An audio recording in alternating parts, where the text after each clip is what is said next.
Saya kasih spoilernya aja deh dikit. Jadi percaya diri itu sebenarnya karena insecure gitu ya. Jadi karena kita selalu membanding-bandingkan diri kita dengan orang lain. Itu akhirnya kita nggak percaya diri. Padahal sebenarnya secara ilmu kita udah punya nih. Nah, makanya ada insecure. Terus ada bad netizen. Nah, bad netizen itu apa sih sebenarnya? Kita selalu meng-compare apa yang kita ucapkan sama apa yang kita mau lakukan.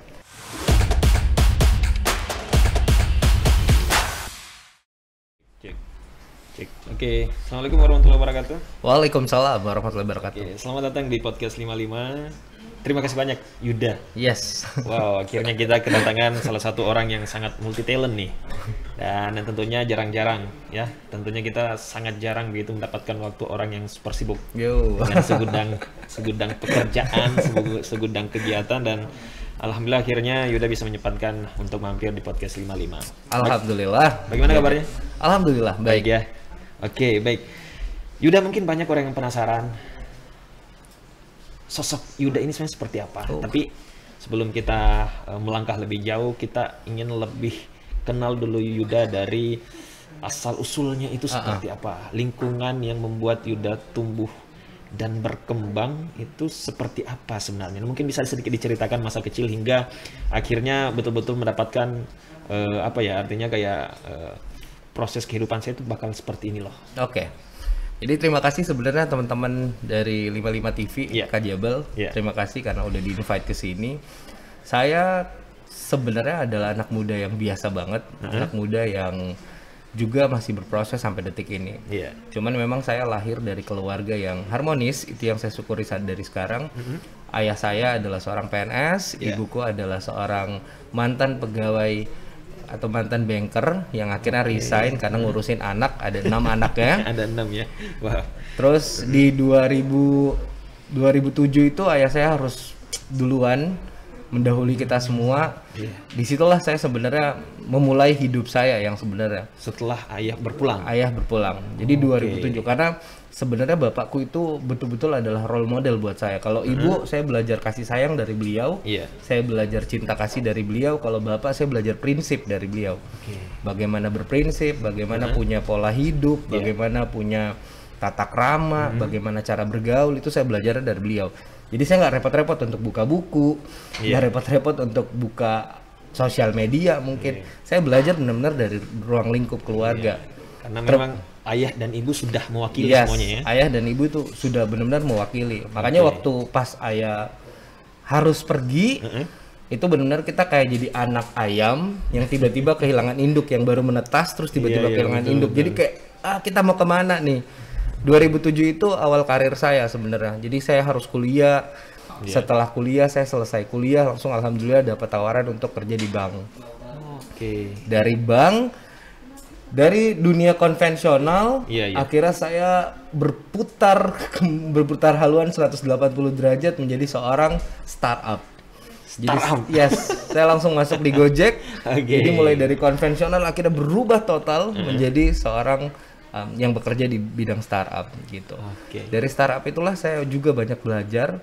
Akhirnya sampai sekarang semua ilmu-ilmu yang tadi saya coba kumpulin, semua experience yang tadi saya coba yang saya sudah alamin, itu saya kumpulin menjadi satu di kelas bebas bicara ini.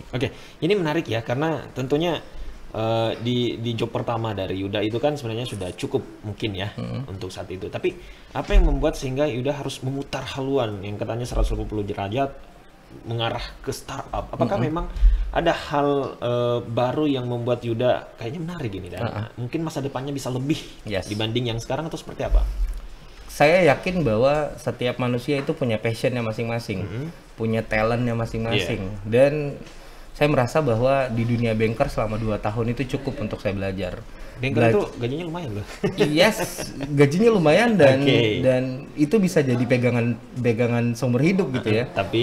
Tapi kembali lagi ke passion. Jadi kerjaan tanpa passion itu ya pasti teman-teman tahu lah.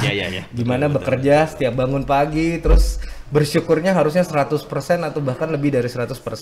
Cuman karena kita nggak kerja dengan passion, akhirnya kita kerja lagi. Gitu ya, nggak enak ya. Kayak ini ya, terpaksa gitu. Betul, itu akhirnya tidak bersyukur jadinya. Untungnya di 2000 2016. Jadi 2016 itu Gojek masuk ke Makassar. Dan beruntungnya saya kan orang dalam, ada orang dalam yang tiba-tiba menawarkan untuk bergabung di situ. Jadi kayak belum resign dari bank yang tadi, tapi udah dapat tawaran. Jadi kayak jatuhnya kayak dibajak gitu dari kantor yang tadi. Dirampas gitu. Dirampas gitu. Dan saya bersyukur karena saya dapat peluang itu, saya dapat kesempatan itu untuk bergabung, dan ternyata benar. Saya bekerja benar-benar dengan passion. Tapi Tuhan berkata lain lagi nih. Tuhan kayaknya manusia itu dibolak-balikan nih hatinya, bolak-balikan niatnya, dibolak-balikan cita-citanya gitu. Pas saya bergabung di startup di Gojek kemarin itu, saya harus berhenti. Berhenti dalam artian? Harus resign. Dari situ? Harus resign dari situ. Oh, kenapa? Padahal sebenarnya saya baru, kalau orang Makassar bilang Mapetu ada. Jadi Mapetu adaku itu kurang lebih saya lupa. Oh, ini mau nikah di situ. Mau nikah. Oh. Jadi mau nikah itu bulan berapa ya saya mau nikah ya? Bulan 9 kalau nggak salah. Saya lupa. Saya lupa serius. Okay. Tanggal nikahnya saya ingat, tapi tanggal Mapetu ada saya lupa. Oke. Jadi bulan 10 kalau nggak salah. Oh ya bulan 10 karena jeda 2 bulan. Bulan 10 itu saya harus resign di bulan 9. Itu kenapa? Padahal kan lagi butuh-butuhnya nih. Yes. Kita sudah mau nikah, otomatis butuh banyak biaya, tapi ternyata Tuhan berkata lain. Tuhan bilang kayaknya kau harus selesaikan studimu dulu deh. Jadi kayak ada satu hasrat gitu yang bilang, Yud, kayaknya kok di dunia pendidikan deh. Okay. Tapi memang keinginan untuk resign dari diri sendiri kan ya? Dari diri sendiri. Okay. Jadi akhirnya saya berpikir untuk, kayaknya saya harus selesain dulu nih kuliahku. Jadi saya... Oh, di situ belum selesai ya satunya? S2. Oh, S2 belum? Jadi S2 ku itu 2019 saya mulai di situ, dan semester pertama itu nilaiku ada yang B. Tahu dong kalau misalnya orang melanjut S3 pasti susah banget kalau ada nilai B-nya. Betul. Nah, itu jadi jalan banget nih. Akhirnya saya memutuskan untuk saya resign. Oke, fokus kuliah ya. Yes, benar-benar kayak fokus kuliah. Tapi dari dunia pendidikan itulah saya banyak sekali belajar. Ternyata dari dunia pendidikan itu saya coba mengenal yang namanya sosial. Jadi kayak ibaratnya kayak saya habis jatuh, habis jatuh karena harus resign dengan memilih pilihan yang luar biasa banget. Bayangin gajinya besar banget loh itu startup. Lumayan itu. Besar banget gajinya. Sebesar Gojek ya? Ya tidak mungkin kecil lah. Besar banget. Saya bilangnya itu besar banget gajinya, dan saya harus resign. Terus kuliah kita harus dibayar loh. Untung saya punya bakat nih ceritanya. Untung saya punya kemampuan MC. Jadi kayak MC itu yang benar hidupin saya sampai detik ini. Bentar, ini menarik karena Yuda kan tidak punya pegangan nih. Yes. Artinya ada tanggungan kuliah, terus mau nikah juga. Yes. Tapi berani memutuskan untuk resign, dan setelah resign itu kan tidak ada lagi pemasukan sama sekali. Itu apakah ada dorongan dari luar? Karena kan tidak mudah ya untuk mengambil keputusan yang seperti itu. Betul. Apakah memang ada dorongan dari luar, entah itu calon istri pada saat itu, atau keluarga atau siapapun itu yang menguatkan Yuda bahwa pasti kamu bisa? Ataukah memang sudah yakin memang saya harus pokoknya tidak boleh tidak resign gitu? Oke, saya agak balik lagi ya. Jadi sebelum saya memutuskan untuk resign itu saya telepon dulu nih. Kebetulan calon istri saya itu ada di Manado kemarin. Tugasnya ada di Manado. Saya telepon.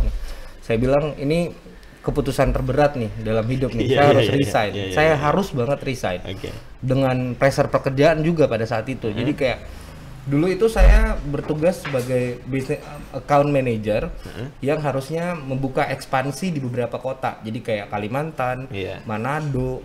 Itu saya harus membuka produknya GoMart itu hari. Jadi kayak saya harus buka itu, terus saya nggak bisa kuliah. Benar-benar harus flight terus. Habis dari sini balik ke Makassar terus flight lagi habis itu, jadi bener kayak waktunya kesita banget di situ. Betul-betul tersita ya. Betul-betul tersita. Nah, saya telepon nih, saya bilang kayaknya pernikahan kita gagal. Aduh, parah juga. Serius, ada cowok yang berani banget ngelamar cewek. Aduh, dengan status jobless. Itu kan mustahil ya. Iya. Apa kata keluarga calon istri nih? Apa kata keluarga? Apa kata keluarga? Untungnya alhamdulillah istriku itu istri soleha banget. Alhamdulillah. Beliau itu dengan keluarganya adalah orang-orang yang percaya bahwa rezeki itu ada-ada aja. Ini susah loh yang seperti itu ya. Sampai detik ini beliau begitu. Kadang ada calon keluarga tuh pekerjaannya apa gini. Bener. Semuanya semua diperhatikan dan. Bener. Jadi pertanyaannya tempo hari waktu saya datang. Manu orang sini bilang. Betul. Ya, Manu orang sini bilang mereka nggak tanya pekerjaannya apa. Mereka tanya kesiapannya. Wow. Mereka tanya kesiapannya, jadi bukan tanya pekerjaan. Nah ini pelajaran nih juga buat orang tua. Jadi waktu saya datang sendiri, saya nggak bilang sama orang tua, bilang saya mau datang melamar. Saya datang sendiri, terus orang tuanya cuma bilang almarhum, kebetulan mama mertua saya itu. Terus dia bilang, dia nggak tanya pekerjaannya apa, dia cuma bilang persiapannya bagaimana. Persiapannya bagaimana. Wow, itu bagus. Itu sebelum respon yang luar itu biasa, setelah saya jadi sebelum saya datang Manu-Manu, setelah saya datang Manu-Manu mau menuju ke Mapetuada, saya harus resign. Saya telepon istri saya sekarang. Istri saya sekarang. Saya untung jadi. Istri saya ini saya telepon, saya bilang kayaknya kita nggak bisa lanjutin deh.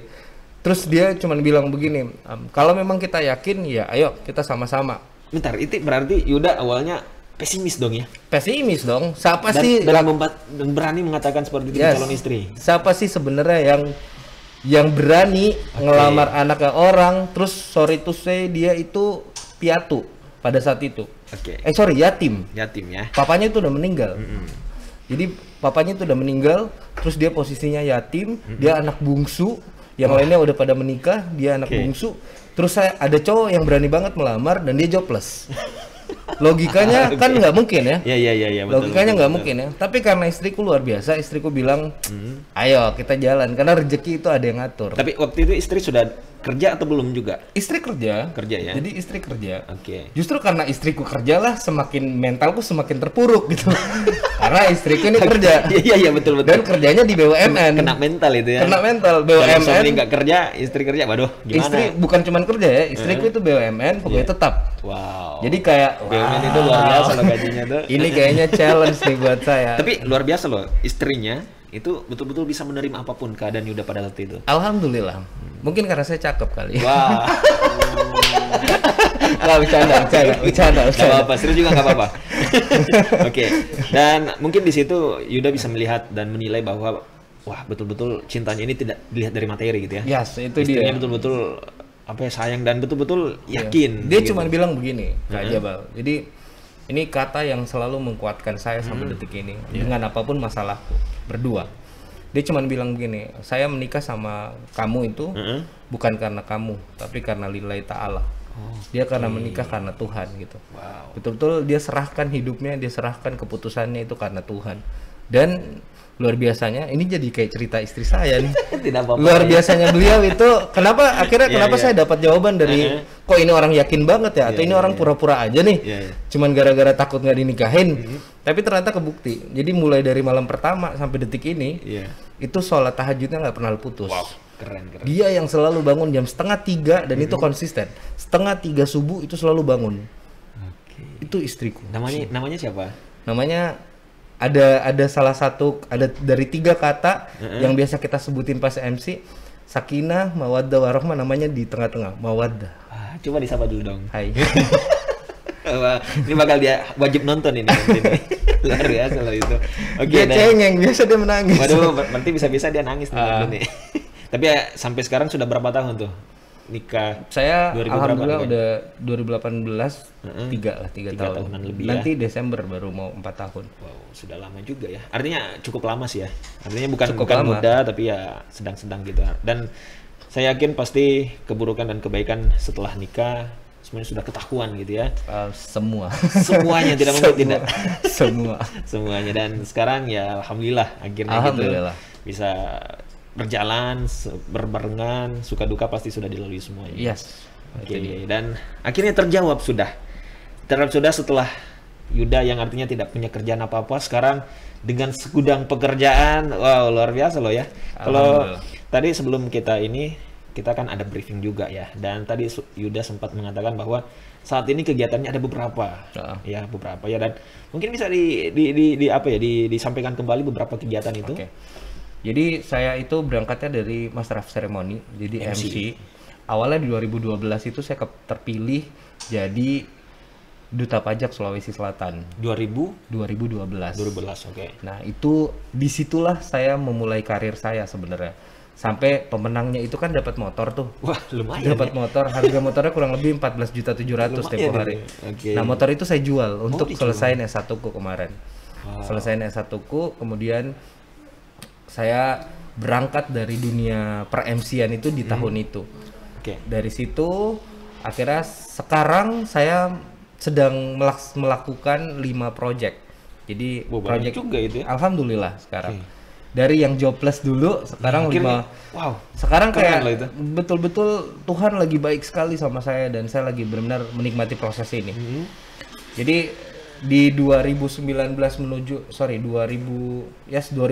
saya harus jobless. Terus sekarang itu saya kembali lagi dipanggil kerja di Gojek. Kembali lagi. Dan sekarang kerja di situ. Kerja di situ sebagai project lead PH merchant engagement-nya Gojek sekarang. Berarti Gojek ini betul-betul agak susah melepas ya. Meskipun dulu sempat resign tapi dipanggil lagi, berarti Gojek betul-betul membutuhkan sosok Yuda di sana. Insya Allah. itu insya Allah. Terus sekarang juga yang tadi saya bilang bahwa saya kayaknya harus mengejar sesuatu di pendidikan. Saya belum selesai kuliah, itu udah ditawarin untuk jadi dosen. Wow. Itu keren itu dia 2020. Jadi 2020 akhir itu alhamdulillah kuliahku belum selesai. Tapi udah ditawarin untuk jadi dosen. Berarti sekarang dosen juga dong? Dosen juga sekarang. Berarti kerja di Gojek, dosen juga. Masih ada 3 nih. Masih ada 3. Wow. Jadi saya juga sebagai MC tadi. MC itu pekerjaan yang betul-betul kayak duitku kayaknya semua rata-rata dari situ deh. Karena banyak banget dapatnya kalau dari MC. Walaupun pandemi tetap jalan. Terus saya sekarang juga jadi founder di kelas Bebas Bicara. Itu juga income-nya luar biasa. Ini Bebas Bicara. Ini satu platform public speaking yang kita coba ciptain sekarang. Terus terakhir saya sebagai ketua umum komunitas peduli anak jalanan. Ini menarik. Ada 5 kegiatan Yuda yang betul-betul dikerjakan setiap harinya. Dan ada beberapa hal yang mungkin menurut saya menarik untuk kita bahas. Mungkin yang pertama kalau Gojek tadi sudah. Kalau dosen ya mungkin kita skip sedikit. Yang cukup menarik menurut saya yang pertama itu public speaking. Terus yang kedua itu terkait dengan komunitasnya. Ini kan lebih ke sosial ya. Tapi mungkin yang pertama kita ke komunitas terlebih dahulu deh sebelum kita ke public speaking. Nah, sejak kapan Yuda bergabung di komunitas itu dan kenapa ingin bergabung ke sana? Jadi 2019 itu masa dimana saya kebingungan gitu. 2019 setelah jadi pengantin baru harusnya menikmati harusnya menikmati masa honeymoon, masa honeymoon, masa yang bukan lajang lagi, masa orang Makassar bilang masa diparutusu, ada yang ngurusin gitu ya. Tapi disitulah masa-masa dimana saya benar-benar down sekali. Jadi orang yang hiperaktif menurutku saya tiba-tiba nggak ada kerjaan sama sekali. 2019. Nah 2019 itu hal yang paling deket sama saya dan coba Tuhan kasih jalannya adalah di dunia sosial. Padahal sebenarnya kayak nggak masuk akal aja ya. Ada orang yang nggak punya income, terus tiba-tiba pengen sok-sokan mau berbagi gitu ya. Tapi saya yakin bahwa segala sesuatunya itu harus ternyata diawali dari sedekah. Ini menarik. Siapa yang memperkenalkan Yuda dengan komunitas ini? Ataukah memang Yuda mencari sendiri gitu? Jadi kebetulan semua ini secara kebetulan didekatkan sama Tuhan gitu. Jadi kayak ada juniorku namanya Indri namanya. Juniorku. Jadi saya habis kuliah tempo hari kuliah malam. Selesai, Indri kebetulan ada kegiatannya di area binaan KPAJ ini. Nah, dia ajakin. Udah 2 kali sebenarnya diajakin. Cuman yang satunya itu dosenku killer banget tempo hari jadi nggak bisa caw. Terus akhirnya diajakin lagi. Nah, saya memberanikan diri nih untuk datang. Pas sampai di sana itu kebetulan area binaan Adiaksa KPAJ. Yang di Adiaksa ya? Yang di Adiaksa. Pas sampai di sana saya baru turun kayak saya cium aroma tahu dong bagaimana ada anak-anak yang dari jalanan terus tiba-tiba tapi itu kesan pertama. Itu kesan pertama, ada bau-bau yang kurang sedap, tapi kayak semakin saya dekat semakin saya nyaman. Semakin saya dekat, semakin saya nyaman. Terus pas saya turun, anak-anak langsung peluk saya, peluk. Padahal mereka nggak kenal. Kaget tidak? Tiba-tiba. Kaget. Ada stranger yang menurutku pokoknya ya begitulah yang agak kurang sedap gitu baunya. Terus tiba-tiba anaknya agak ingusan, anaknya pokoknya agak kotor lah. Terus tiba-tiba saya datang dipelukin. Tapi semakin mereka peluk, semakin saya nyaman. Saya nggak tahu kenapa. Padahal sebenarnya saya tipe orang yang orang bilang bersih gitu ya. Sekali. Mau ada handphoneku aja yang begini, saya harus kasih begini gitu. Teratur banget. Teratur banget orang. Pas di KPAJ itu saya ngerasa kayak, lah kenapa kayak bukan saya ya, tapi saya nyaman. Nah, itu kira-kira apa tuh yang menyebabkan sehingga hal-hal yang sebenarnya Yuda kadang tidak suka tapi malah nyaman gitu. Apa kira-kira yang membuat gitu? Mungkin dasar dari bahagia itu berbagi kali ya. Jadi kayak orang mau bahagia, kalau orang mau punya jadi kayak kita dapat masalah, berbagi aja. Oke, berarti sama halnya nih, kata orang kalau misalnya mau ada hati tenang, coba bersedekah. Betul. Jadi kayak ada satu perasaan di mana itu jadi mood banget buat kita ketika kita berbagi. Jadi kayak baru ngasih sesuatu, orang senyum dapat feedback ya. Kita dikasih feedback, gitu, wow. ini bahagia nih kayaknya. Itu sesimpel itu sebenarnya. Cuman ada satu note nih, ada satu catatan yang harus kita sama-sama pahamkan. Bahwa jangan sampai masalahmu yang kamu bawa. Jadi kayak orang bermasalah nih, misalnya orang bermasalah terus tiba-tiba mau nyari happy aja, terus datang ke KPAJ. Nah, itu salah tuh, mindsetnya salah.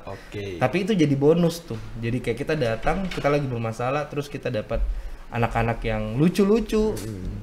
Itu akhirnya kembali ke kita jadi sebuah happiness. Dan disitulah mulai Yuda tertarik untuk bergabung. Yes, itu dia. Akhirnya saya mulai bergabung di situ. Saya pulang langsung bilang, gimana caranya daftar ini? Gimana caranya daftar ini? Ada open recruitment. Oh, saya ikut gitu. Dan disitulah awal mulanya ya. Awal mulanya dan akhirnya Yuda menjadi ketua ya sejak tahun 2020 ya kalau saya 2019 itu waktu mubesnya itu 2019. Jadi saya gabung kurang lebih bulan 4 di KPAJ, berproses 6 bulan kurang lebih, itu akhirnya dipercayakan jadi ketua umum langsung. Wow, luar biasa tuh itu. Artinya memang Yuda betul-betul nyaman ya karena bisa sampai ketua umum. Yes, bukan cuma nyaman sih, jadi teman-teman itu mungkin memberikan kepercayaan gitu, karena saya pun juga datang bukan dari masalah ya, bukan karena mau pengen menyelesaikan masalah datang ke KPAJ, tapi saya datang nggak kosong gitu. Saya datang dengan yang tadi saya jelaskan bahwa ada experience di belakangnya, ada profesionalitas di dalamnya, ada banyak yang saya bawa gitu ke KPAJ. Bukan Yuda yang datang kosong gitu. Jadi mungkin itu bisa jadi value buat teman-teman akhirnya. Yes, ketua selanjutnya adalah Yuda. Gitu. Luar biasa loh itu. Dan mungkin sedikit gambaran terkait dengan apa sih yang dilakukan oleh para volunteer yang ada di sana. Terus juga bagaimana caranya, kan kalau anak jalanan itu kan kita tidak tahu ininya ya, pola pikirnya itu kadang agak sedikit liar dalam tanda kutip. Artinya ada yang mau belajar, ada yang tidak, dan lain sebagainya. Dan tentunya itu kan agak susah untuk kita atur. Nah, bagaimana prosesnya supaya anak-anak yang artinya sebagai target yang akan kita ajar ini bisa ikut begitu, dan orang-orang yang mengajar pun bisa lebih sabar gitu. Jadi sebenarnya kita ini challenge-nya besar sekali ya. Pasti. Karena anak-anak ini kita sebutnya anak istimewa nih. Anak-anak yang different banget dengan anak-anak pada umumnya. Bagaimana cara kita melakukan pendekatan? Jadi pendekatan yang kita lakukan selayaknya kakak ke adiknya. Karena anak-anak yang di jalanan itu sebenarnya mereka butuh touching, mereka butuh sentuhan, mereka butuh pelukan, mereka butuh didikan. Karena itu yang mereka nggak dapat. Jadi kalau kita lebih keras sama mereka, sama aja kayak orang-orang tua mereka gitu. Pernah ngeliat nggak Kak Jabar? Jadi kayak jangan jauh-jauh deh, di Boulevard sini deh. Pas kita keluar ada ibu-ibu, ada ibu-ibu yang tongkrongin anaknya di situ. Betul. Nah, itu yang coba kita hadirkan. Jadi kita datang dengan positive vibes-nya kita, dengan sesuatu yang positif. Kita datang untuk kasih mereka. Alhamdulillah mereka sangat welcome. Mereka sangat mendengarkan. Tapi memang challenge-nya luar biasa ya. Jadi kayak kita udah bikin kelompok-kelompoknya nih. Kelompok yang A ini kelompok yang oke, masih bisa lah. Kelompok yang B ini ya hampir sedikit ke C. C ini yang susah banget kita masukin. Makanya polanya beda-beda. Ya. Ada yang kita tegasin, ada yang benar-benar kita nggak boleh kasih hadiah sama sekali. Jadi di KPAJ itu ada aturan kita nggak boleh kasih hadiah sama sekali. Biasa kan kalau kita adik kita misalnya nih, pijit-pijit Kak dulu deh, nanti saya kasih uang misalnya gitu ya. Ataukah siapa yang bisa jawab ini nanti saya kasih coklat misalnya. Nah, di situ di culture-nya kita nggak ada kayak gitu. Tidak karena boleh ya. sama aja kayak kita ngajarin anak-anak untuk meminta sesuatu imbalan ketika mereka melakukan sesuatu. Makanya kita coba untuk hilangin, minimalisir yang seperti itulah. Gitu. Terus ini ada yang menarik, Yuda, kan kebanyakan anak-anak di jalanan itu kan kadang dalam tanda kutip diminta oleh orang tuanya untuk bekerja, menjadi pengemis kah atau menjual tisu kah atau apapun itu. Pernah tidak ada kejadian, contoh misalnya nih, ada pertemuan teman-teman Yuda di komunitasnya, ada anak kecil-kecil situ, terus tiba-tiba ada orang tua dari anak itu marah-marah gitu dan memanggil anaknya untuk kembali dan lain sebagainya. Itu pernah kejadian? Pernah Kak, pernah Kak Jabal. Jadi saya salut banget sama para tetua-tetua kita. Kakak-kakak sebelum kita, karena KPAJ ini sudah umur 9 tahun sekarang. Lumayan lama juga ya. Dari 2019 itu tempat pertama mengajarnya itu sama ada Kayani namanya foundernya kita. Itu di flyover. Tahu dong anak-anak flyover kayak gimana, anak jalan flyover. Ini alhamdulillah udah nggak ada nih, udah kurang-kurang nih. Di flyover itu jadi Kayani memberlakukan banyak metode pada saat itu. Jadi mulai dari ngasih hadiah dulu, yang penting mereka diajak belajar dulu ya. Karena ini bukan cuman ke anaknya, tapi ke orang tuanya dulu. Bagaimana kita membuat mereka sadar, bagaimana kita brainwash otaknya mereka, bagaimana kita merubah mindset mereka bahwa anak-anak ini bukan tulang punggung keluarga yang harus bertanggung jawab untuk menyekolahkan mereka, bertanggung jawab untuk menafkahi mereka adalah bapaknya dan ibunya yang berani bikin anak akhirnya beranak ya, terus anaknya di jalanan gitu. Terus dengan entengnya mereka bilang bahwa anak ini jadi aset mereka untuk dapat duit gitu. Otomatis mereka jadi tulang punggung keluarga. Nah, pola yang sekarang kita lakukan adalah bagaimana kita merubah mindset itu. Alhamdulillah dari anak-anak yang ditarik dari rumah belajar nih, kita lagi belajar terus tiba-tiba ada pemain, kenapa kau datang belajar di sini? Kenapa nggak pergi kerja gitu? Betul. Alhamdulillah sekarang yang terjadi adalah mama sama bapaknya yang mau belajar. Itu yang terjadi. Itu karena kesabaran dari teman-teman ya? Itu kesabaran dan research yang terus kita lakukan dan kita coba menganalisa setiap kejadian. Kita menganalisa, kita coba cari metodenya, kita coba cari kurikulumnya supaya terus berkembang, terus berinovasi untuk tujuan yang sama. Tujuannya adalah bagaimana mindsetnya mereka berubah dan alhamdulillah sekarang sudah terjadi. Ya. Dan sekarang untuk hambatan yang seperti itu sudah jarang terjadi atau bahkan sudah tidak pernah sama sekali lagi?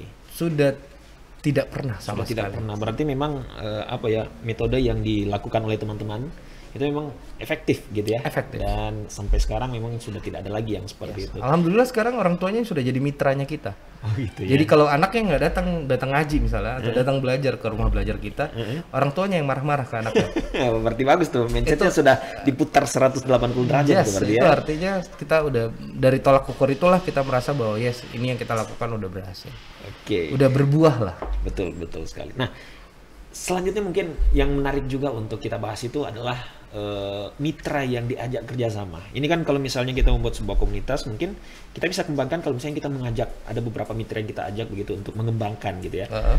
Apakah pernah mengajak entah itu pihak swasta kah atau pemerintah dalam hal ini dinas sosial begitu untuk mengembangkan beberapa program kerja yang dimiliki oleh komunitasnya Yuda atau seperti apa?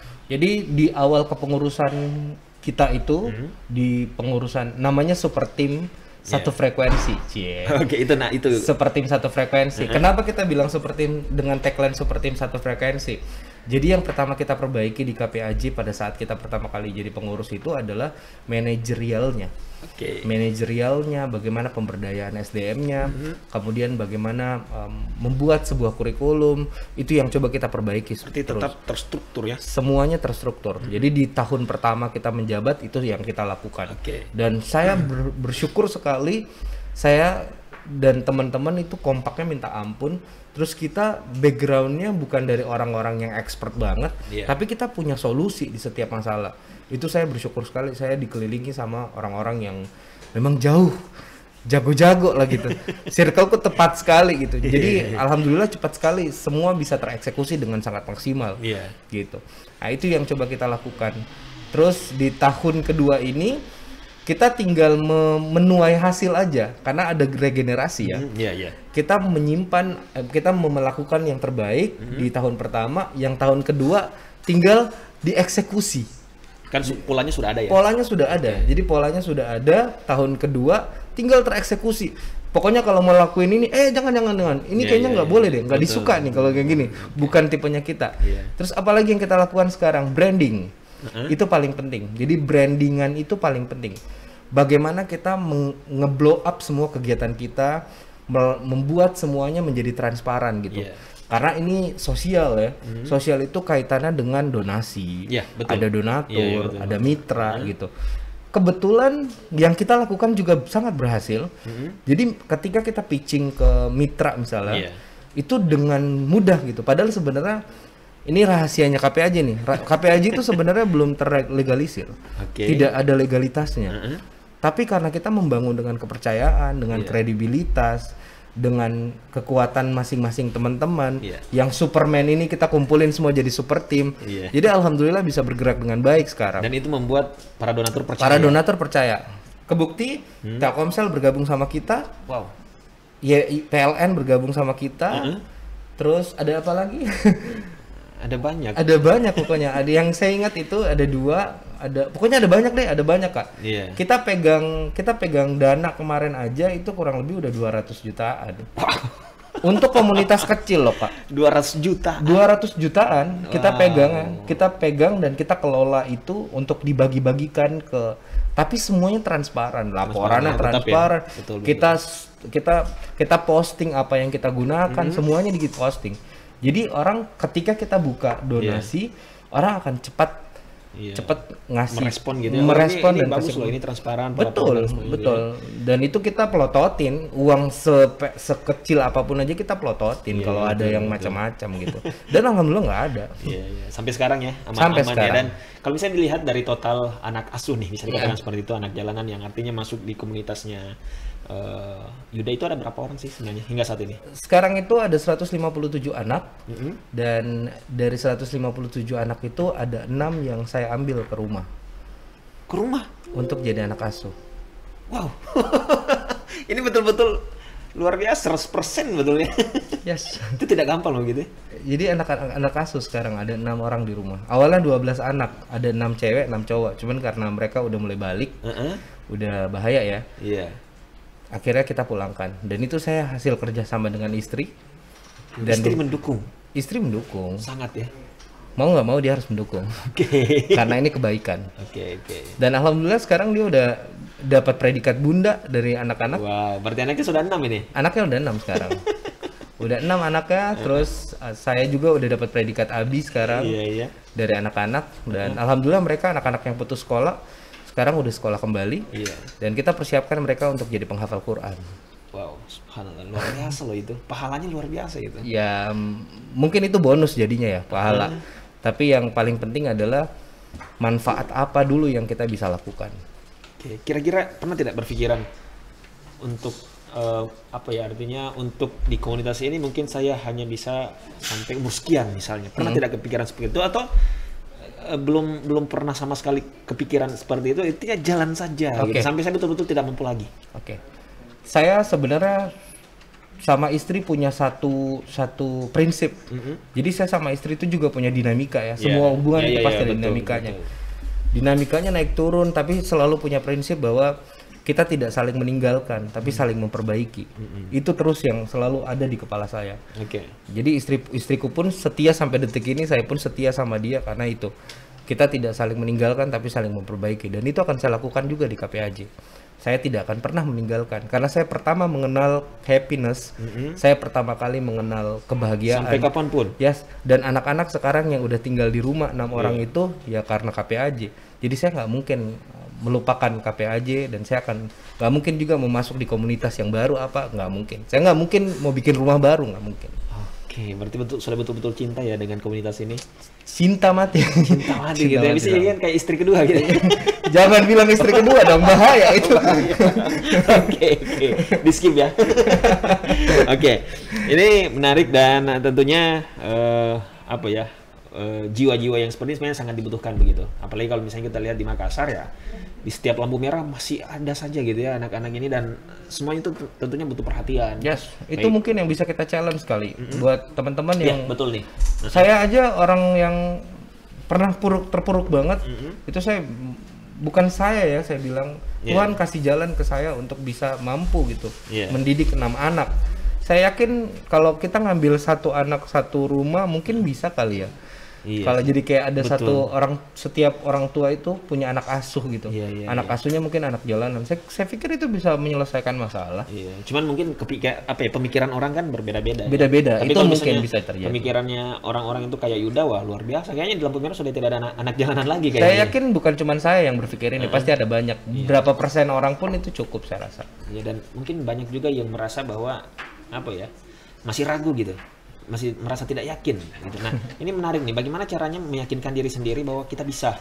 Contoh misalnya kayak Yuda kan, contoh masih muda tapi sudah berani mengadopsi kurang lebih 6 anak jalanan untuk dibawa ke rumah gitu. Bagaimana cara meyakinkan diri sendiri? Sebenarnya ini satu prinsip hidup yang terus saya pegang sampai detik ini. Bapakku itu waktu meninggal kemarin, dia cuman sebagai seorang PNS biasa, ibuku cuman ibu rumah tangga. Tapi yang anterin bapakku meninggal itu hampir sekompleks. Wow. Karena ada attitude yang bagus banget dari bapakku yang sampai detik ini saya pegang. Attitude dan cara bergaul. Beliau kalau bergaul sama orang tidak deket banget, tapi beliau berusaha ada something yang beliau bisa kasih ke dia. Jadi melekat, satu melekat. Dia pindah ke satu melekat, satu melekat, satu melekat. Akhirnya tidak muluk-muluk, pada saat beliau meninggal, orang rebutan untuk angkat jenazah beliau, gitu ya? Angkat kerandanya. Itu jadi prinsip saya sekarang. Bagaimana saya bisa bermanfaat sama orang ketika nanti saya akan dijemput. Saya berharap orang-orang inilah yang nanti yang angkat saya gitu. Dan juga anak saya nanti ya. Anak saya dan orang-orang inilah nanti yang juga mengangkat saya pada saat saya menuju ke liang lahat. Oke, menarik loh. Ini apalagi soal komunitasnya ya. Kalau misalnya kita berbicara soal komunitas itu kan tidak gampang. Dan kalau misalnya kayak komunitas anak jalanan itu kan sudah banyak. Tapi kita tidak tahu yang mana nih yang betul-betul bisa membuat kita nyaman dan lain sebagainya. Tapi ya tentunya saya salut dengan Yuda karena betul-betul bisa mendedikasikan diri untuk aktif di sebuah komunitas sosial yang dalam artian ini sangat berguna begitu untuk anak-anak jalanan di zaman sekarang. Karena kalau misalnya tidak ada komunitas yang seperti ini, saya tidak yakin dia bisa artinya betul-betul didampingi oleh orang tua. Karena kadang ada juga orang tua anak jalanan itu yang memang memaksa anaknya untuk bekerja, mengemis dan lain sebagainya tanpa memperhitungkan soal pendidikan dan lain sebagainya. Betul. Ya, jadi semoga anak-anak yang artinya tergabung begitu di komunitas. Kasih semangat kakak-kakaknya juga dong. Volunteer kita ini butuh banget disemangatin. Kita sangat support semuanya dan sangat salut dengan kakak-kakak yang sudah membantu begitu mengajar dan lain sebagainya. Itu tidak mudah ya. Apalagi kalau misalnya masih mahasiswa dan lain sebagainya, itu kan dia. butuh waktu yang harus di-spare gitu. yang disiapkan begitu untuk mengajar anak-anak yang bukan anak-anak sembarangan, anak-anak istimewa yang butuh perhatian khusus gitu ya. Oke, baik. Itu tadi satu. Yes. Ya. Ada lagi satu yang menarik untuk kita bahas, itu terkait dengan public speaking. Nah, ini adalah salah satu hal mungkin juga yang sangat menarik untuk kita bahas karena di luar sana dan di zaman yang sekarang ini public speaking sangat penting. Kalau misalnya kita contoh di depan umum seperti ini terus berbicara saja itu kadang gemetar, keringat dingin, gugup. Aduh, kayaknya ini orangnya kayaknya susah berkembang deh kalau seperti itu. Nah, mungkin untuk yang pertama saya ingin menanyakan terkait dengan bagaimana membangkitkan kepercayaan diri. Ini dulu yang pertama nih. Nanti sebentar baru kita menjalar kemana-mana gitu. Jadi sebenarnya percaya diri ini masuk materi ya. Ini menarik sekali. Oke, saya kasih spoilernya aja deh dikit. Jadi percaya diri itu sebenarnya karena insecure gitu ya. Jadi karena kita selalu membanding-bandingkan diri kita dengan orang lain. Itu akhirnya kita nggak percaya diri. Padahal sebenarnya secara ilmu kita udah punya nih. Nah, makanya ada insecure. Terus ada bad netizen. Nah, bad netizen itu apa sih sebenarnya? Kita selalu meng-compare apa yang kita ucapkan sama apa yang kita mau lakukan. kebayang nggak sih kalau kita biasa komentarin orang gitu, kritiki orang gitu, misalnya ih bajunya Kak Jabal kayaknya jelek deh, ih kayaknya gemuk deh, kayaknya kurus deh, kayaknya ini deh, kayaknya itu. Pada saat kita mau perform, pada saat kita mau tampil misalnya, itu akan terus berada di kepala kita, karena itu jadi mental ya, itu jadi mental, itu jadi mindset. Makanya jangan bad netizen kalau mau pede. Terus yang terakhir itu ada istilah saya itu fake it until you make it.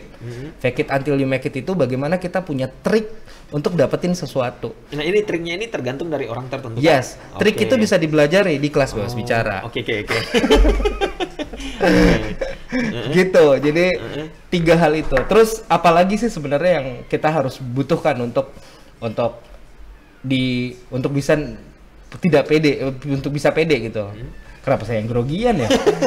Untuk bisa TPD. Kalau di belakang saya itu ada tertulis 3F ya, ada fast, focus, flexible. Ini value-nya 55 TV.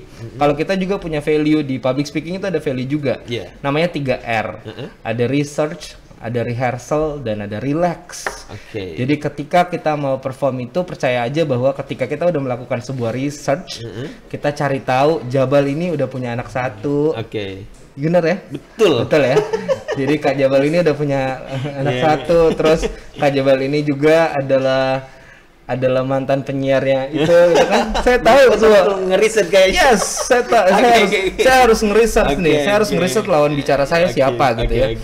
Itu adalah supaya apa? Supaya bisa naikin percaya diri saya. Kayak toh kalau misalnya saya ngomong sama Pak Jokowi nih, saya harus tahu jargonnya Pak Jokowi adalah sepeda misalnya, atau ikan tongkol misalnya ya. Atau misalnya saya ngomong sama Deddy Kobusya, itu siapa? Apa kira-kira jargonnya dia? Nah, itu proses research. Dari proses research itulah orang bisa percaya diri gitu ya.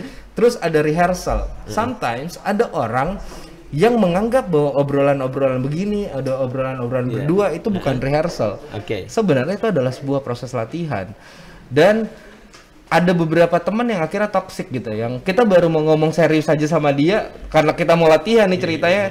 Teman-teman yang, ih kenapa kok begitu, kenapa kok gitu, coba tinggalin deh. Coba cari circle yang baik, yang akhirnya bisa naikin percaya diri kamu, karena berpengaruh banget itu lingkungan juga ya. Yes, berpengaruh. Terus yang terakhir itu ada yang namanya relax. Nah, jadi 3R itu ada relax. Kalau kita udah di step udah tahu apa-apa, kemudian kita udah percaya bahwa kita udah melakukan sebuah rehearsal yang baik, saatnya kita relax, kita nikmatin prosesnya. Kita relax, kita breathe, kita tarik nafasnya, terus kita coba untuk melakukan autosugesti sama diri kita sendiri. Kayaknya yang di depanmu ini mau ganteng bagaimana, anaknya 1, dia mantan news anchor itu, pokoknya kamu dan dia itu ada rahasia gitu. Ini rahasianya kalau langsung bicara nih. Kamu dan dia itu beda. Nggak ada sesuatu hal pun yang bisa samain kamu sama dia. Dia punya kekuatan, kamu juga punya kekuatan gitu. Artinya jangan minder gitu ya. Yes. Siapapun dia, intinya kita punya kekuatan tersendiri gitu. Yes, itu dia. Dan ini adalah salah satu, soalnya banyak rahasia sebenarnya yang tadi disebutkan oleh Yuda nih. Dan kalau misalnya ada yang betul-betul menyimak, ya kayaknya bisa dipelajari langsung. Tapi ada kelasnya, tenang aja. Pokoknya betul, ada kelasnya. Kalau mau dapat yang lebih lengkap, ada kelasnya. Di sini ya. Ada kelasnya. Yang menarik juga kan begini. Kalau misalnya kita ingin berbicara di depan umum itu kan butuh waktu. Yes. Meskipun kita sudah artinya yakin dan lain sebagainya, tapi kadang tiba-tiba langsung blank pada saat melihat kondisi di lapangan itu seperti apa. Nah, ini bagaimana caranya supaya kita bisa betul-betul contoh misalnya teori-teori memanipulasi mindset kita supaya bisa betul-betul melihat bahwa ini orang di depan ini anggap saja apa gitu. Itu bagaimana caranya? Jadi sebenarnya memang benar ya. Public speaking itu berangkat dari sebuah teori. Bagaimana kita mempraktekkan sesuatu itu dari sebuah teori. Jadi kalau teorinya nggak benar, pasti prakteknya juga pasti agak sesat ya. Kalau kita ngasih teorinya ini, makanya jadi pengajar itu susah-susah gampang nih. Kaki kiri di neraka, kaki kanan di, benar itu. Jadi jangan asal buka kelas ya. Pokoknya jangan asal kalau nggak ada dasarnya, nggak ada experience-nya, nggak punya tanggung jawab untuk ngajarin orang, ya udah jangan deh. Jangan coba-coba karena teori yang kita kasih itu akan jadi hal yang jadi pegangan buat dia. Nah, kalau saya sih sendiri, saya selalu punya punya cara untuk bisa menggerakkan mindset saya. Karena sebenarnya komunikasi itu atau public speaking itu adalah mental, psikologi. Betul. Nah, dari psikologi itulah saya coba untuk kayak tadi autosugesti, kayak misalnya Yud, kamu itu, ini jargon, ini bahasa saya. Yud, kamu dan dia itu beda pokoknya. Apapun yang terjadi di depan sana, kamu dan dia beda. Intinya, kamu dan dia beda itu. Yang kedua adalah saya selalu manipulasi diriku bahwa Yud, kamu harus punya trik atau make on your life trick till you make it gitu. Jadi kamu harus benar-benar punya trik untuk dapetin orang itu. Kayak misalnya dari proses risk ini juga masuk materi ya sebenarnya, Kak Farah nggak apa-apa ya. Jadi nggak. Ini nggak apa-apa. Ini rahasia yang harus dibongkar di sini ya. Secret room juga. Secret room ya. Jadi kayak misalnya saya baru mau tampil, saya harus researchnya bagus nih. Jadi kayak misalnya ada gubernur di depan itu, saya harus tahu bahwa gubernur itu suka yang namanya golf misalnya. Ini menandakan bahwa seorang public speaker itu tidak gampang. Yes. Iya. Jadi kalau ada orang yang bilang public speaking itu mudah, sini masuk ke kelas. Sini masuk ke kelas. Kita harus melakukan proses research dan researchnya itu penting banget. Jadi kayak kita baru, assalamualaikum warahmatullahi wabarakatuh, apa kabar? Misalnya Pak SL ya kemarin ya. Apa kabar Pak SL? Gimana Pak? Kemarin di Padi Valley saya lihat kayaknya 3-0. Dia hah? Dari mana nih orang tahu? Ya dari mana nih? Proses research. Itu apa? Untuk dapat attention. Karena yang paling susah dari public speaking itu adalah gimana kita dikasih attention. Dari attention itu timbullah sebuah percaya diri karena ada feedback. Kebayang nggak kalau saya ngomong sama Kak Jabal, terus Kak Jabal cuma pelototin mataku begini? Kebayang nggak? Pede nggak itu kira-kira saya? Enggak dong. Tapi kalau Kak Jabal ngasih responnya iya gitu ya. Terus kepalanya diangguk-anggukin, itu artinya sebuah pede buat saya, gitu. Sama kayak saya juga ke Kak Jabal. Kalau saya nggak diam terus saya begini aja, pasti challenge buat Kak Jabal kan. Ini orang bagaimana caranya untuk ngegelitikin dia biar dia goyang ya, gitu. Jadi kuncinya adalah bagaimana kita mendapatkan attention. Dan satu lagi, mindsetnya kita itu jangan fokus sama diri kita. Kalau public speaking, jadi it's not about you, tapi itu ini soal audiensmu, di audience. Jadi bagaimana kamu memperlakukan audiensmu itu ya sebagaimana kamu tahu mereka, gitu. Jadi kita harus lihat segala sesuatu yang kita mau omongin itu harus dari sudut pandang audiensnya kita. Ini satu lagi nih yang menarik karena kalau misalnya kita lihat dari pemaparan. Bongkar aja terus Kak, bongkar aja terus. Ini ya kebanyakan orang tuh ya kalau misalnya contoh. Yang pengalaman pun kadang garing, yang artinya sudah ngemsi sana sini atau jadi pembicara kesana kesini, tapi kadang ada momen di mana apa yang disampaikan itu betul-betul garing dan tidak membuat para audiensnya itu tertarik untuk menyimak. Nah, bagaimana supaya hal-hal yang seperti ini itu tidak muncul, tidak terjadi begitu untuk para public speaker yang di luar sana. Nah, itu sebenarnya begini, itu kuncinya ada di bebas bicara sih. Jadi saya kasih bocoran aja dikit. Jadi kalau kita mau perform, sekali lagi it's not about you ya, tapi semuanya tentang audiensmu gitu kan. Jadi bagaimana kita coba mengklasifikasikan audiens. Jadi audiens itu sebenarnya ada 4 kategori. Kategori pertama adalah anak. Kategori kedua adalah remaja atau alay. Semoga nggak ada di sini. Remaja atau alay. Terus ada kayaknya yang tersinggung. Terus ada dewasa muda sama ada dewasa tua. Nah, 4 kategori ini kalau kita tepat, jokesnya pasti tepat juga. Nggak mungkin kita pakai jokes bapak-bapak itu ke anak muda alay ya. Berarti kita harus melihat juga audiens kita ya. Itu audiensnya penting banget. Jadi 4 kategori ini harus kita kategorin. Saya kasih bocoran deh. Untuk anak-anak itu paling suka yang jujur, paling suka yang ceria. Jadi kalau kita pakai fake smile, itu fake smile itu kalau berkerut di sini itu jadi fake smile. Kalau kita pakai fake smile sama anak-anak itu pasti mereka akan cepat menolak atau akan ada terjadi fear of rejection. Ada ketakutan kita untuk selalu ditolak sama audiens. Nah, itu kalau kita senyumnya fake. Tapi kalau kita coba untuk cari tahu, oh dunia anak seperti ini, akhirnya cepat diterima sama anak-anak dan itu nggak jadi garing.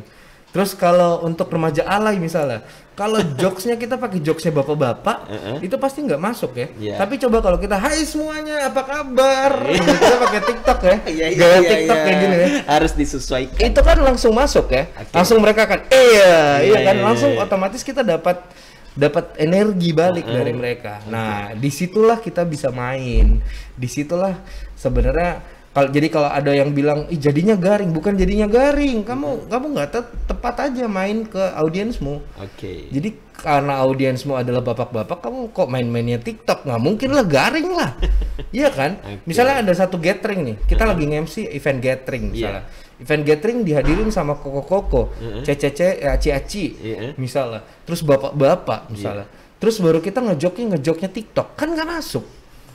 Iya kan, jadi otomatis garing gitu. Betul, berarti disesuaikannya. Dan satu lagi nih yang harus diketahui bahwa seorang public speaker harus cerdas. Yes, itu Dan dia. wawasannya harus luas gitu. Harus banget itu. Harus banget ya. Jadi bukan hanya sekedar mempelajari teorinya saja, tapi ya setidaknya harus lebih banyak juga membaca, melihat-lihat situasi yang ada di luar sana. Dan seperti tadi yang disampaikan, jadi ada bocoran lagi nih yang disampaikan oleh Yuda tadi, ada beberapa ya. Ya, ini harus diperhatikan. Ini kayak kelas gratis ya. Oke, baik. Ini kita lebih spesifik ke bebas bicara. Sejak kapan itu dibentuk?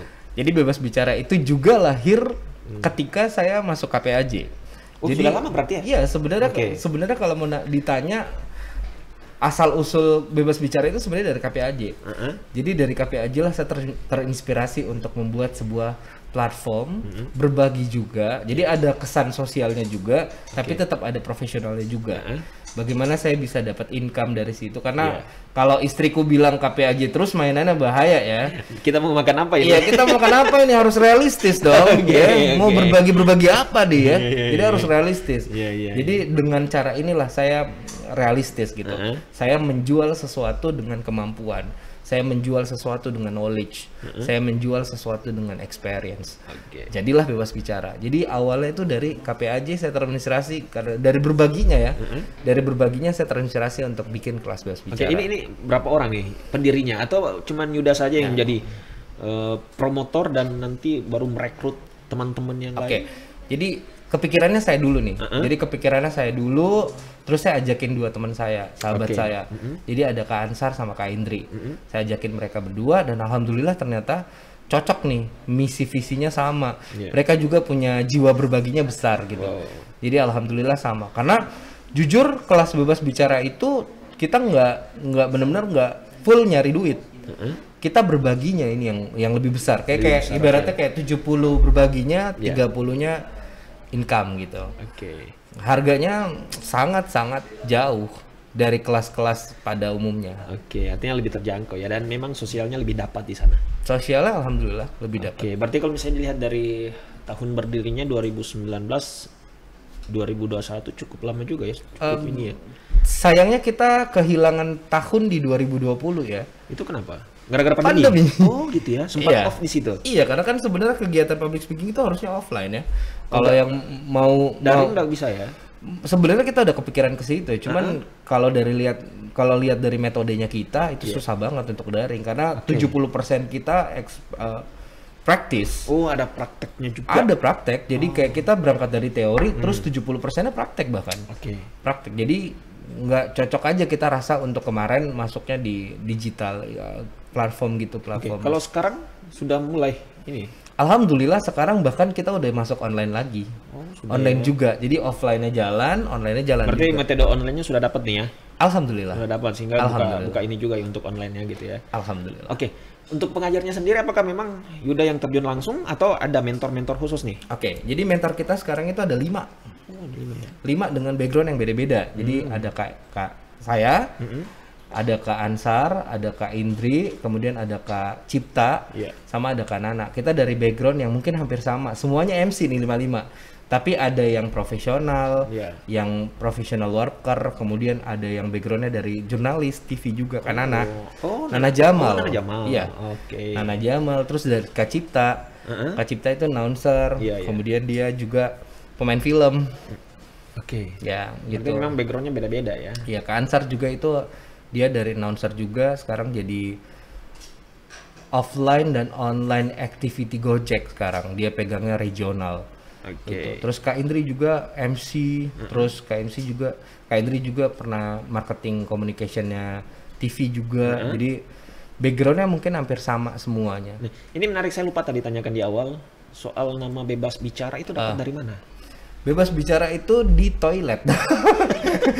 Serius. Itu bukan hasil diskusi. Bukan. Jadi itu dari toilet aja. Jadi biasa banyak ide yang muncul dari toilet ya. Apalagi kalau lagi ini ya. itu biasa. Bener-bener kayak dari toilet saya kepikiran untuk namanya apa ya. Akhirnya kepikiran bebas bicara. Awalnya bicara bebas, tapi kayak bicara bebas nanti orang bicaranya bebas banget nih. Makanya diawali dengan kata bebas dulu baru bicara. Bagaimana kita bisa bebas dulu baru ada bicaranya. Jadi bukan cuma sekedar bicara, tapi ada sesuatu yang daging semua lah istilah. Kalau kita ngomong artinya berbobot gitu. Yes, kita ngomong itu harus ada daging. Iya, betul. Berarti filosofi pemilihan nama startup ini sudah berbasis startup kan ya? Insya Allah di tahun depan benar sudah ada platform yang kita bikin. Ya? Wow. Tapi menuju ke situ nanti. Karena memang rata-rata kita anak startup ya, jadi kayak ke situ nanti pikirannya. Ya, pastilah ya, karena sekarang perkembangan iya. Rata-rata ke sana semua nih. Iya, itu dia. Mau apapun, mau belanja pun semuanya ke sana. Iya, literasi digital kan sekarang lagi marak banget ya, iya, digaungkan kemana-mana dan disebar kemana-mana. Jadi why not gitu kita. Oke, ini menarik. Nah, selanjutnya mungkin harapannya nih.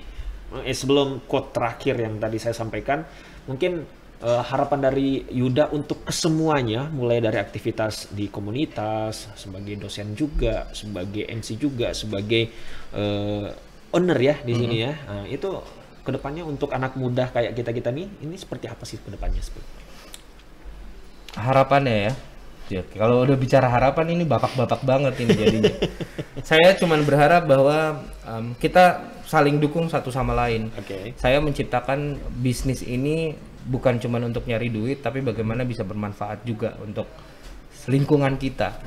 Bagaimana anak muda bisa saling tarik-tarikan untuk bermanfaat, kemudian bagaimana anak muda bisa punya minimal mereka yang gabung sama bebas bicara itu punya versi terbaiknya mereka. Karena saya percaya bahwa semua manusia itu diciptakan dengan keahliannya masing-masing, kelebihannya masing-masing. Orang yang ahli di bidang matematika juga itu gift yang udah dikasih sama Tuhan. Sama kayak kita gini. Orang yang mungkin cocoknya di bidang komunikasi, cocoknya di bidang, makanya ada penjurusan ya. Iya, betul. Terus kalau dari saya, kita saling support satu sama lain, jangan ada persaingan di antara kita. Karena semoga energi yang kita ciptakan ini akan jadi contoh baik buat orang-orang di luar sana yang mungkin akan berpikir sama dengan kita. Ide boleh dicuri, tapi rezeki nggak ada yang bisa sama. Iya, betul. Rezekinya orang beda-beda. Jadi nggak apa-apa. Jadi kayak kalau ada yang ngerasa bahwa kayaknya itu bebas bicara banget deh, itu nggak apa-apa. Saya justru bahkan suka. Karena itu jadi kita jadi kayak ngerasa jadi kayak role model, kita jadi kayak ngerasa jadi kita bermanfaat banget di kelas bicara. Percontohan gitu. Nah, kayak gitu kan, itu enak kan. Terus saya yakin juga kita nggak akan kalah dari, sorry to say ya kalau ada yang ngerasa ini, tapi memang ini yang terjadi. Kita selalu merasa underestimate. Orang-orang timur Indonesia ini selalu merasa itu. Baru ngelakuin sesuatu selalu di-compare sama yang barat kayaknya lebih bagus deh. Yang ini kayaknya lebih bagus deh. Yakin aja, percaya deh.